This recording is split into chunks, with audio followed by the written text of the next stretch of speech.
सासें आपस में बहुओं की तुलना कर रही हैं। अपने घर की बहुओं को कम समझती हैं और दूसरों की बहुओं को अच्छा मानती हैं।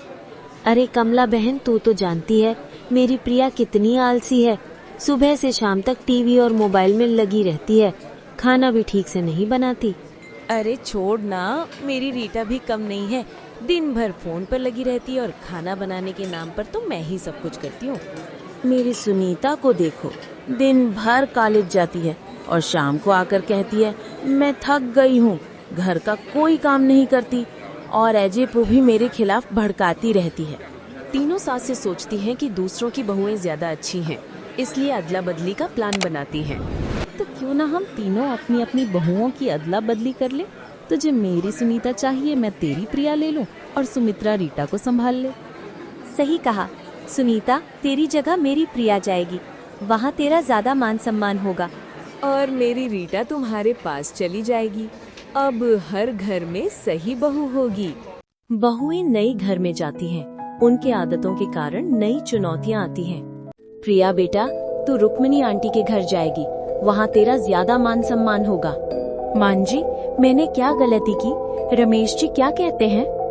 सुनीता बेटा, तुझे कमला बहन के घर जाना है, वहाँ तेरा स्वागत है। माँ जी, मैं नहीं जाऊंगी, मैं अजय जी की पत्नी हूँ और यहीं रहूंगी। रीटा बेटा, तू सुमित्रा देवी के घर जा रही है, वहाँ तेरा ज्यादा आराम मिलेगा। प्रिया रुक्मणी के घर में खाना बनाती है, लेकिन सास को पसंद नहीं आता। प्रिया, ये खाना ऐसा क्यों बनाया? मैंने वही बनाया जो सही लगा।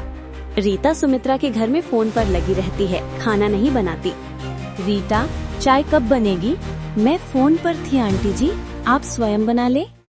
अब समझ में आया कि प्रिया कितनी प्यारी है। उसे देखकर लगता है जैसे घर में प्यार लौट आया। सुनीता ही मेरी सच्ची बहू है, उसके बिना ये घर अधूरा लगता है। प्रिया, मुझे माफ कर दो, तू ही मेरी सच्ची बहू है।